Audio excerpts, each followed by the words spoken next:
Florida has been here before. Not as a metaphor. Not as a loose historical parallel. The state experienced one of the most severe regional real estate collapses in modern American history between the middle of the last decade and its end.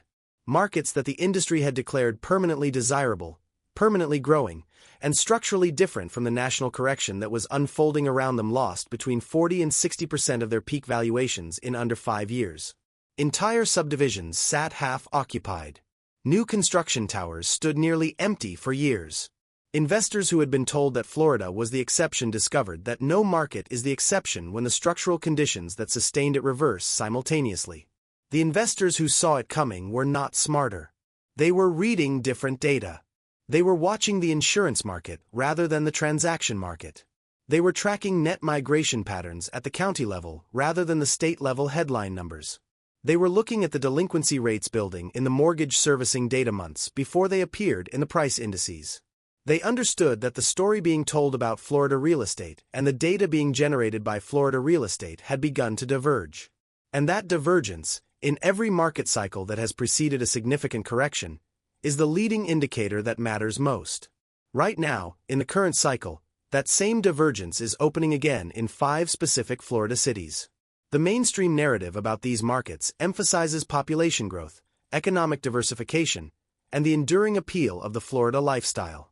The structural indicators, specifically the insurance market behavior, the inventory trajectory, the migration reversal data, and the carrying cost arithmetic at current price and rate levels, are generating a different signal entirely. The trigger nobody is naming. There is a specific trigger in Florida's current market environment that is different from the previous collapse cycle, and that makes the current deterioration in these 5 cities structurally more durable than a standard cyclical correction. I will name it precisely as we work through each city. But I want you to hold it in mind because it is the reason the recovery timeline for these markets, when deterioration fully materializes in the price data, will be measured in years rather than months. The structural forces building beneath the surface. Florida's current market stress is being generated by 4 forces that are operating simultaneously and whose interaction is producing consequences that no single-factor analysis captures accurately. The first force is the insurance crisis and its effect on carrying costs. Florida now has the highest average homeowners insurance premiums in the United States by a significant margin. The departure of major private carriers from the state, including Farmers, Bankers Insurance, and multiple others who have either stopped writing new policies or have withdrawn entirely, has concentrated an increasing share of the insured population onto the state's Citizens Property Insurance Corporation. Citizens was designed as a last resort mechanism. It is now the largest homeowners insurer in the state by policy count.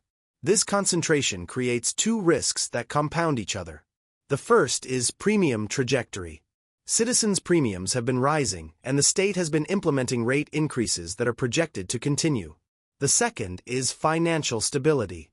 Citizens' exposure to a major catastrophic hurricane event is a function of how concentrated its portfolio has become, and that concentration has been growing. Here is something most people completely overlook. When insurance premiums rise faster than rental income in an investor-owned market, the cash flow mathematics that justified the original acquisition inverts.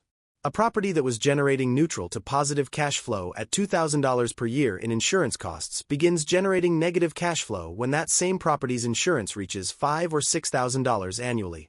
That inversion does not require a price decline to destroy the investment thesis. It simply requires the carrying costs to exceed the income. And in specific Florida markets, that threshold has already been crossed for a meaningful share of investor-owned properties. The second force is the Condo structural assessment crisis. Florida's legislation requiring mandatory structural inspections and fully funded reserves for older condominium buildings is producing special assessments in affected buildings that are financially devastating for owners on fixed incomes. The assessments range from tens of thousands to, in documented extreme cases, over $100,000 per unit. The owners most concentrated in these buildings are retirees who relocated to Florida specifically for cost of living relief and who do not have the liquid capital to absorb sudden 6-figure obligations.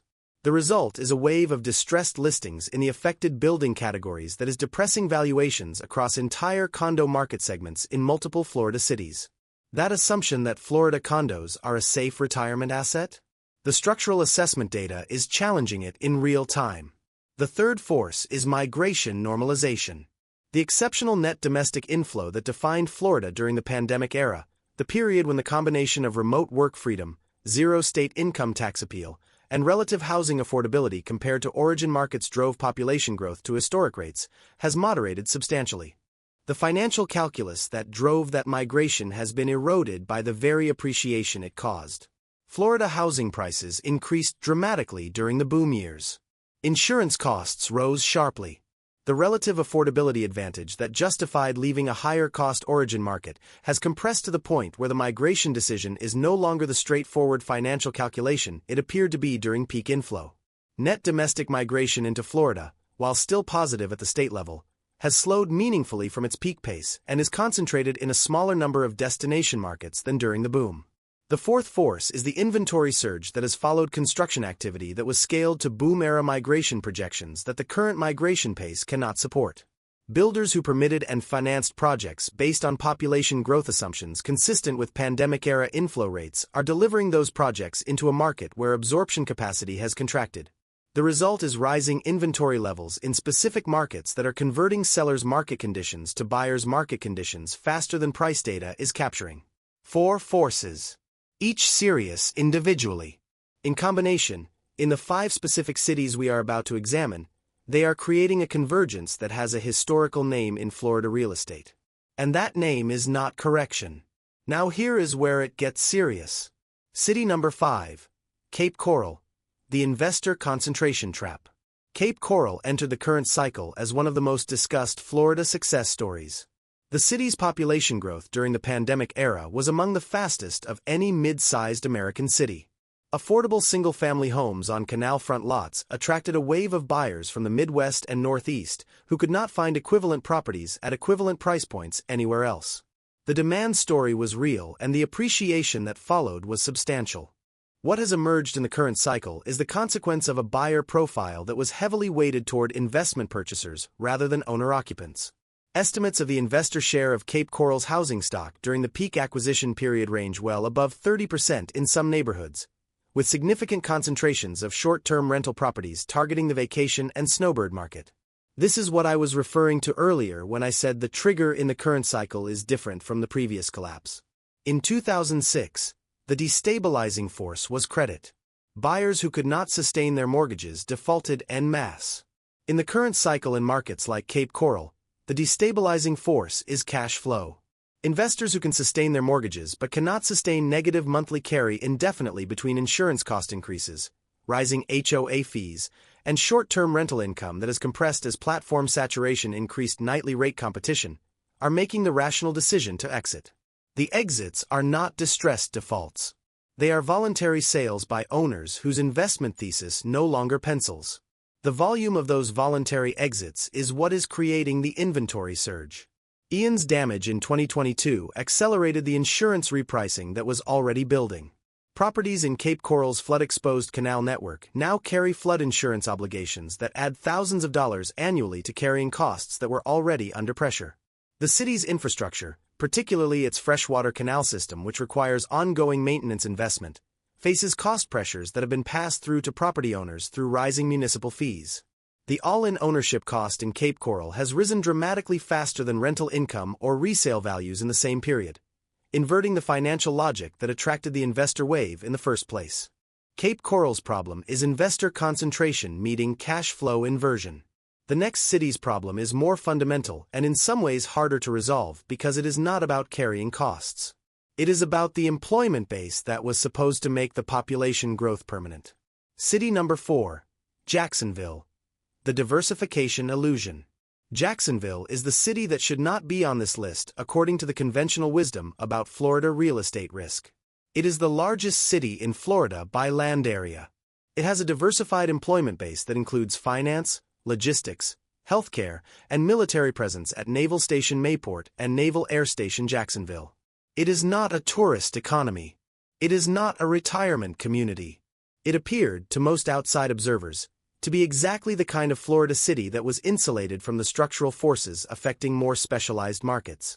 Here is what most miss. Diversification at the sector level does not guarantee insulation from the specific combination of pressures building in Jacksonville right now. Jacksonville's vulnerability in the current cycle is concentrated in two specific areas. The first is the northeastern Florida flood and storm surge risk that was dramatically repriced by insurers following recent major storm events.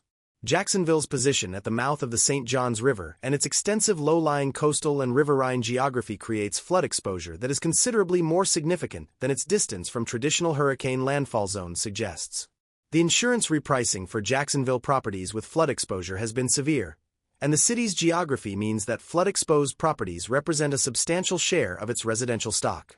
The second vulnerability is an affordability wall that has been building as pandemic-era appreciation pushed Jacksonville home prices to levels that its wage structure cannot sustain without the external capital inflow that drove prices to their peak.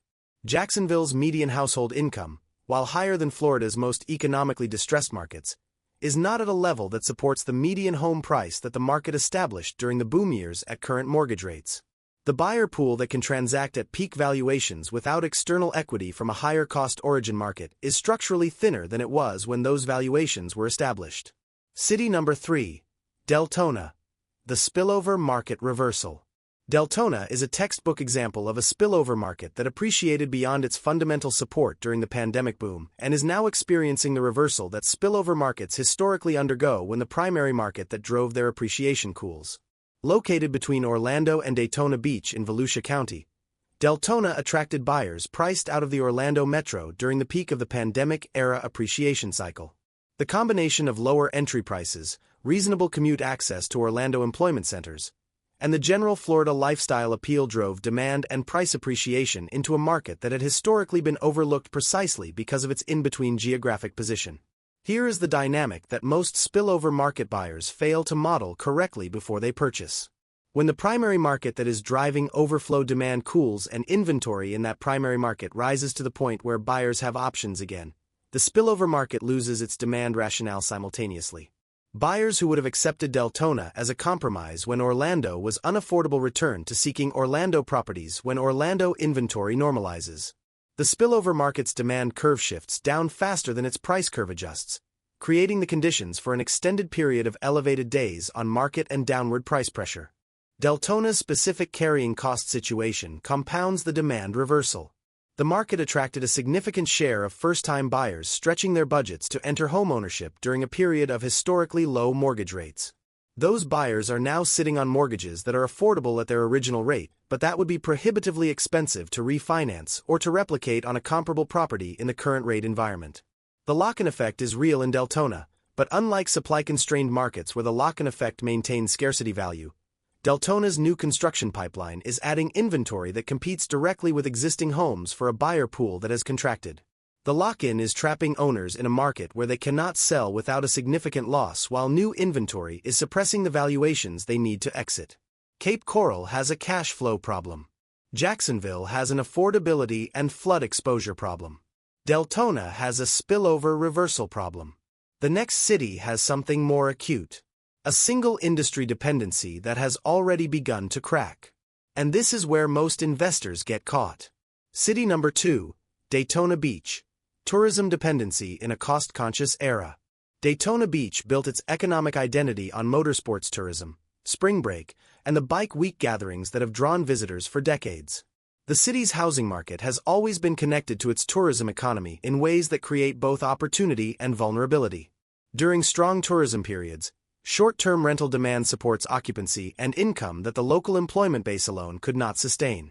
During weaker tourism periods, the same dependency creates the fragility that is now becoming visible. Daytona's current challenge is a convergence of three factors that are each individually manageable but collectively serious. Consumer discretionary spending on leisure travel has been normalizing after the exceptional post-pandemic travel surge that temporarily elevated occupancy and nightly rates across Florida's tourism markets. The short-term rental platform market has matured to the point where supply has grown significantly faster than demand in Daytona's specific market segment, compressing both occupancy rates and achievable nightly rates for new entrants. And Daytona's permanent resident employment base does not generate the household income levels needed to support the home prices that the investment buyer wave established during the boom years. A tourism economy that cannot sustain its housing prices without short-term rental income that is now compressing has a structural math problem that seasonal recovery does not solve. The condominium market in Daytona Beach is experiencing the structural assessment crisis in its most acute form. The city has a substantial inventory of older beachfront and near-beach condominium buildings that fall within the scope of Florida's new inspection and reserve funding requirements. The assessments being generated by these inspections in Daytona's older building stock are among the most significant in the state, reflecting decades of deferred maintenance in buildings that were designed and built to lower engineering standards than current codes require. The resulting distressed condo listings are creating comparable sales data that is pulling valuations downward across Daytona's entire condominium market segment, including newer buildings with no structural concerns. City number 1, Fort Myers, where all 5 forces converge.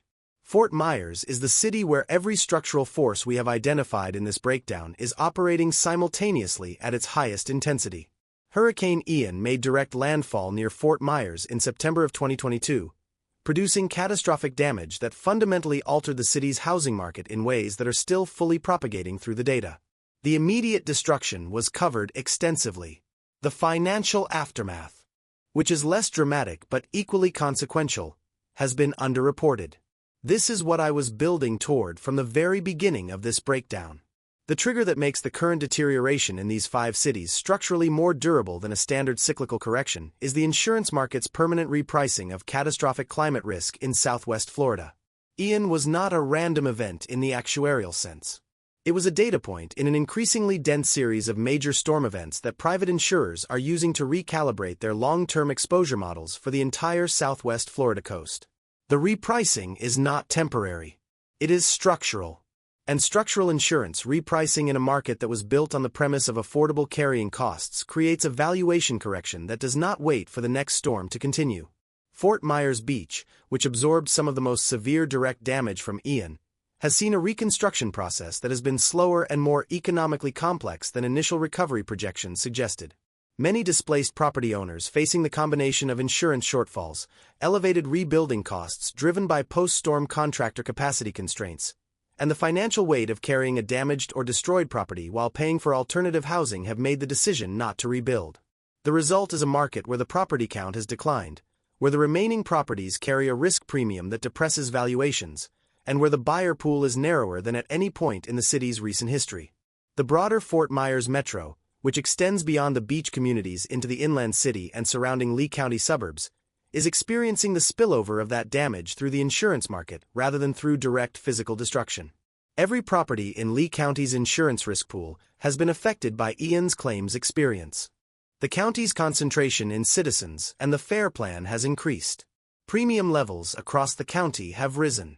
And the carrying cost arithmetic for investment properties throughout the metro has deteriorated in ways that are driving the voluntary exit wave we identified in Cape Coral. Here is what nobody tells you about post-hurricane markets. The financial damage extends far beyond the storm track. Fort Myers also has the most significant new construction overhang of any market on this list. Developers who committed to projects before Ian and who are delivering into a post-Ian market where demand absorption has contracted and carrying costs have risen are facing a difficult choice between accepting substantial price concessions to move inventory or carrying completed but unsold units while interest costs accrue. The visible evidence of this dynamic is a market where new construction incentives have reached levels that are distorting the comparable sales data that existing homeowners are relying on to assess their equity position. What informed capital is doing right now? The informed response to this analysis is not a wholesale exit from Florida real estate. That is as unsophisticated as the uncritical entry that characterized the peak of the boom. Florida contains markets with genuine structural demand durability, employment-based strength, and carrying cost profiles that are sustainable at current price levels. The 5 cities on this list are not representative of the entire state. They are representative of the specific intersection of characteristics that produces structural rather than cyclical deterioration. The repositioning that informed capital is executing in the current cycle has 3 observable components. The first is the exit from short-term rental-dependent cash flow models in markets where platform saturation has already compressed nightly rates and occupancy to the point where the income assumption that justified the acquisition no. Private carrier market behavior. An acquisition that pencils today with current insurance costs may not pencil under costs that are 20 or 30% higher. That sensitivity analysis is not being done by most retail investors in these markets, and it is the single most common underwriting error in Florida real estate in the current cycle. The strategic framework for current Florida owners. For owners currently holding property in any of the 5 cities on this list, the framework is sequential and urgent. The first question is liquidity. How many months of total carrying costs can you sustain from accessible liquid resources if the property generates no income and if you are unable to sell at your target price within the next 6 months? If that number is below 12 months, your current position is more fragile than the official valuation of your asset suggests. The voluntary exits that are building in these markets are not coming from owners who have the liquidity to hold. They are coming from owners who have assessed their holding capacity honestly and determined that the risk of holding exceeds the risk of selling at a concession now.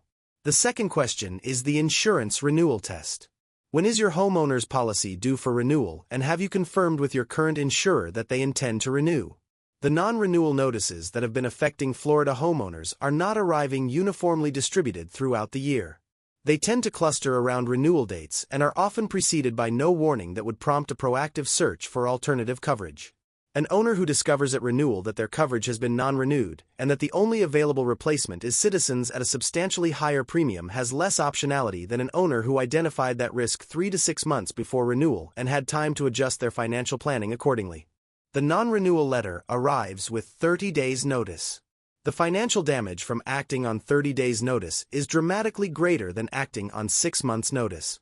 The third question is the exit price reality check. For the specific property, in the specific market, what is the price at which the property would clear in 60 days based on current comparable sales data and current days on market trends? Not the appraised value. Not the Zillow estimate. The 60-day clearing price. If that price represents a loss relative to your total capital invested including purchase price, carrying costs, and any improvement expenditure, the question is whether that loss grows or shrinks over the next 12 to 24 months given the structural forces we have identified in this breakdown. In the 5 cities on this list, the honest answer based on current trajectory is that it grows.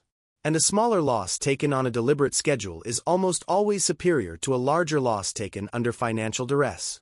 The closing. What the 2006 parallel is actually telling you. Florida's previous collapse did not arrive with an announcement. It arrived as an acceleration of forces that were visible in the data months before they were visible in the price indices.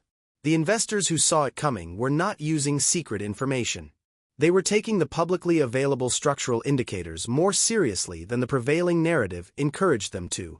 The 5 cities on this list are generating structural signals right now that parallel the leading indicators of the previous collapse in ways that are specific, measurable, and consequential for anyone with equity, debt, or investment capital deployed in these markets. Here is the final convergence of everything this breakdown has established. The same data divergence that preceded the previous Florida collapse is opening again in these specific markets. The mainstream narrative emphasizes the fundamentals that supported the boom. The structural indicators, insurance market behavior, inventory trajectory, migration normalization, carrying cost inversion, and condo assessment crisis, are generating a different signal. The investors who closed the previous cycle with their equity intact were the ones who weighted the structural indicators over the narrative. That is the only distinction that matters right now for anyone with exposure to these 5 Florida cities. Florida is not collapsing uniformly. It never has, and it is not now. But the 5 cities on this list are not experiencing a standard market slowdown that patience and time will resolve. They are experiencing the early stages of a structural repricing driven by forces that are not temporary. The carrying cost arithmetic has inverted. The insurance infrastructure is deteriorating. The migration tailwind has normalized. And the construction pipeline is delivering supply into a market whose absorption capacity has contracted. The investors who read those signals in the previous cycle and acted on them did not need to be right about the timing. They needed to be right about the direction. The direction, in these 5 Florida cities, is being written clearly in the structural data right now. The question is simply whether you are reading it.